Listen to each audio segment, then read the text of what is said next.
Ladies and gentlemen, boys and girls, there is no need to fear.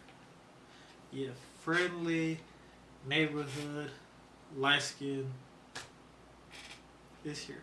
Now today's video, we are going to be reacting to outdoor YouTubers who didn't return home, man. And that being said, let's go ahead and get right up into this bad boy. Make sure the quality's good. Debuel was a 22-year-old Belgian YouTuber known for sharing his adventures across Northern Europe. He never spoke in any of his videos and instead used the ambient sounds of nature to make his viewers feel like they were right there with him. And while he started uploading videos in August of 2024, he'd actually been solo camping ever since he was just 19 years old. At one point, he even biked over 3,700 miles or over 6,000 kilometers across Sweden all on his own. So he had plenty of experience surviving in the wilderness alone. However, when nature turns unpredictable, even the most prepared adventurers find themselves struggling to survive. Tragically, especially living in Texas, bro. Y'all know, bro. In Texas, bro, 1 minute you'll walk outside your doorstep, bro, and it'll be 54 degrees outside, bro. By the time you look in your car, it's gonna be like 275. My Texas, y'all know I'm not lying right now, bro. That's exactly what happened with Storm on the night of October 29th, 2024. He was recording another video, this time traveling through the Jokkmokk region located in the Swedish Lapland. Known for its beautiful snowy vistas and Oh man, bro, this is beautiful right here. I gotta see this in person. The Northern Lights, bro. Beautiful sight. Y'all should add that on y'all bucket list if y'all, you know what I'm saying? Y'all putting places to go on your bucket list, add the Northern Stars to it, bro. Aurora sightings. Now, Storm usually parked his car in a nearby town and then ventured into the wilderness on foot with his camping gear. These trips often lasted multiple days, sometimes even a whole week before he made it back. October 29th was the last day of one of these trips. He was making his way back and was only a day's walk away from his car. But it was quickly getting dark and continuing to walk would have been extremely dangerous. So Storm made the decision to set up his tent and sleep for the night. A cold breeze was already sweeping through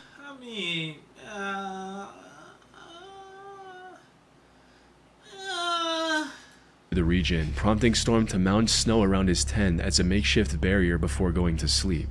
Unfortunately, nothing could have prepared him for the extreme weather he was about to encounter. Because just a few hours after setting his tent, the Jokkmokk region got hit by an intense blizzard with winds reaching up to 75 miles per hour or around 120 kilometers per hour.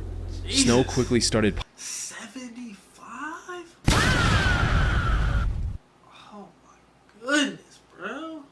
Piling up all around his tent as well. But worst of all, the temperature not only fell below freezing to 21 Fahrenheit or -6 Celsius, the strong wind made it feel as cold as 0 Fahrenheit or -18 Celsius. Maybe he realized the gravity of his situation at this point and wanted to... It's like at this point, when you're in a situation like, what do? Do you just like sit there and just accept it? Like, yeah, like, I'm not gonna make it out of this, bro. It's just not gonna happen. Like, I don't know, bro. Like, what do you do, bro? Like, I know you're not supposed to give up, but like at a certain point, bro, like you just gotta accept that unfortunately, you're cooked. Yes, you're cooked. Contact his loved ones. Because at around midnight, his friend received a video of him showing his tent getting torn apart by the terrifyingly strong wind, with him stating, "Tonight it's going to get worse, Jesus Christ." He also called his grandmother right after and reassured her of his safety, stating, "It's snowing heavily here, but don't worry, I'll survive, you know." Then, at 2:36 a.m., the Swedish authorities received an SOS call from Storm. He reported multiple injuries, including a broken nose, and requested immediate help. Unfortunately, the strong wind made it impossible to reach him with a helicopter, and the snow obstructed any rescue efforts on the ground. The blizzard eventually subsided at around 10 a.m., and the rescuers rushed to Storm's last known location. Sadly, by the time they found him, it was already too late. The lower half of his body had turned purple due to the extreme cold, and even the blood on his face from the broken nose was frozen solid. Oddly enough, he was found roughly 1.6 miles or 2.6 kilometers away from his collapsed tent. It's unclear if he was forced to ditch the tent after it collapsed or if he set out before that happened. In either case, he was walking towards his car when he likely fell, broke his nose, and then contacted the authorities. Yeah, The only silver lining in Storm's tragic end is that at least he died doing what he loved, as he told his father when he first. That's real. Like, if you're gonna pass like that, at least it's like something you wanted to go out doing. You know, can't hate that. Started going on these solo camping trips. Dad, it took me a long time to know what I wanted, but that's what I want. Hannah Rose Moody was a 31-year-old YouTuber and influencer from Scottsdale, Arizona. And while most of her content on YouTube revolved around her faith as a Christian, her Instagram account posted mostly different content. There, she made regular posts about her hiking adventures across the rocky desert terrain of Arizona. Hitting the trails several times a week had become a natural part of her routine ever since she moved to Arizona 6 months earlier, and May 21st was supposed to be no different. She got up early and quickly drove to the Gateway Trailhead located in the McDowell Sonoran Preserve. She parked her car and began the roughly 4.5-mile or 7-kilometer hike across the Loop Trail. It was a moderately challenging trail with a rocky path and noticeable elevation changes, but nothing Hannah hadn't tackled before. She felt fairly confident she could finish the hike in under 3 hours and even made plans to hang out with friends at lunch. Unfortunately, what started as just another ordinary hike ended with a devastating tragedy. Her friends were the first to sense something was wrong when Hannah didn't show up for lunch on time. She didn't send any messages about running late and wasn't picking up her phone either. It wasn't like her to ghost people out of nowhere. So, after waiting at the restaurant for many hours, her friends decided to check on Hannah at her home at around 7:50 p.m., hoping she was simply resting after a tough hike. But when they arrived at her house, her car was missing from the driveway, the lights were off, and the door was locked. Seeing this, they immediately contacted the authorities.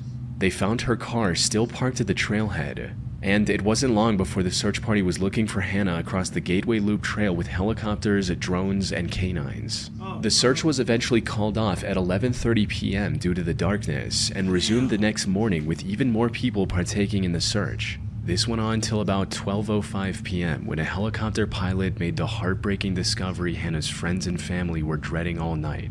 Just 600 yards off the trail, rescuers discovered the remains of Hannah Moody lying face down on the desert ground. Hannah was dead, and likely had been for several hours. However, there was nothing that could explain her end right away. There were no signs of foul play, no intoxicating substances were found in her system, and she didn't even have any serious head injuries from a fall or stumble. With that, the only explanation investigators were able to come up with was that Hannah lost her life due to extreme heat. You see, the temperature in the Gateway Trail region soared to over 102 Fahrenheit, or about 39 Celsius the day prior when Hannah was hiking. She likely suffered from a heat stroke and wandered off the designated path in confusion before collapsing and eventually passing away, leaving her YouTube and Instagram videos as an unintentional final goodbye to her loved ones. It's unfortunate, man. Finn Creaney was a 33-year-old survival expert from the Pitt County area in Scotland. Utilizing the skills he had, Finn operated a survival school in the area called Wildcat Bushcraft, teaching. It's ironic, because Tyler, he didn't make it home, which, kids general wilderness survival skills as well as bushcraft, which, for those who don't know, includes things like foraging, hunting, and building shelter out of natural materials. The business was also accompanied by a YouTube channel of the same name, where Finn shared his knowledge and experience with the world for free. His content was both informative and entertaining, allowing him to slowly build a small but loyal audience. What these viewers didn't realize, however, was that one day, this very channel would also play a role in Finn's tragic end. how? Things went south on the 25th of March 2022 when Finn was dropped off at the B873 road near Loch Naver in Sutherland. His goal was to head south and hike the 45-mile distance to the small village of Golspie and make a video about the bushcrafting skills he had used along the way. Now, his family knew the journey would take more than a day, so they weren't too concerned when he didn't reach his destination right away.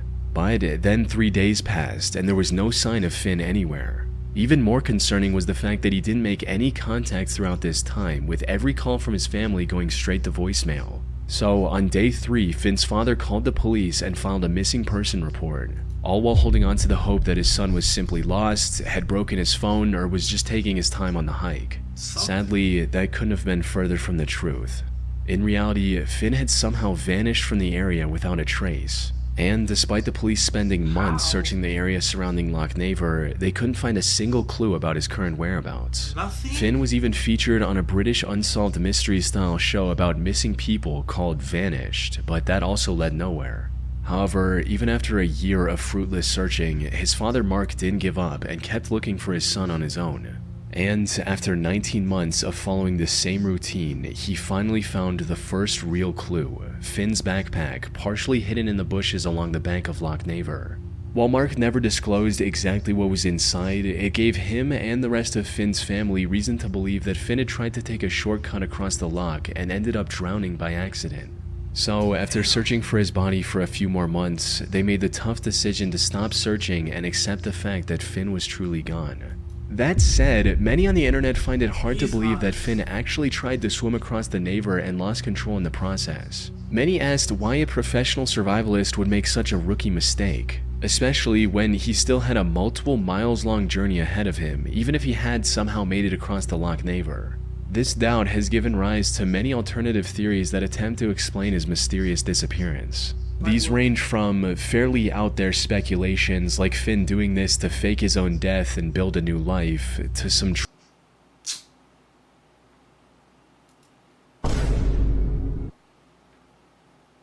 truly chilling hypotheticals, like Finn going into the loch on purpose to end it all. Unfortunately, there just isn't enough evidence to confirm or deny any of these theories. What exactly happened to Finn remains a mystery to this day. Andrew Cross was a 36-year-old outdoor YouTuber from Grand Junction, Colorado. His channel, Desert Drifter, featured content that could only be described as archaeology mixed with exploration.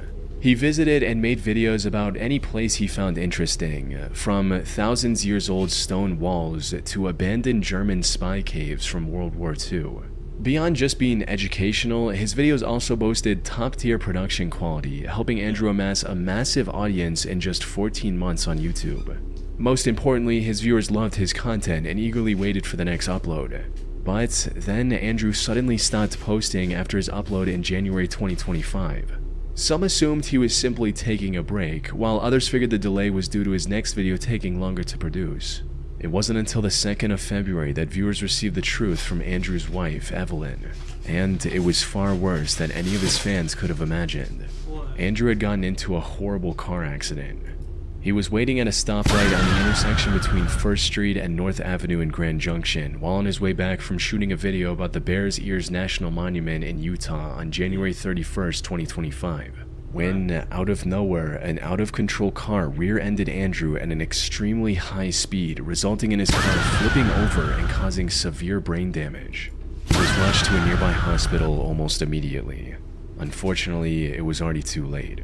He spent over a month in the ICU and was put on life support.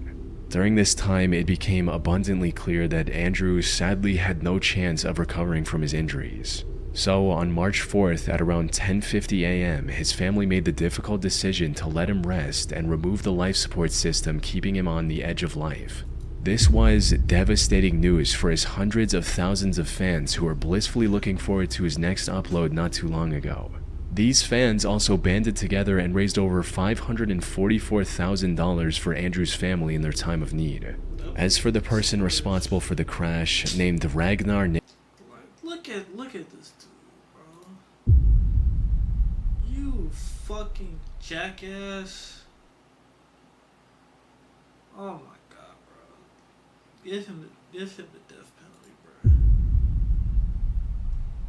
Nicholas Crystal. He was arrested 20 days later on February 21st and was later charged with vehicular homicide and driving under the influence. He's still awaiting conviction at the time of writing. That's unfortunate, man. With that being said, we can go ahead and end this video. I will holler at y'all boys later, man. Let's get it, let's go!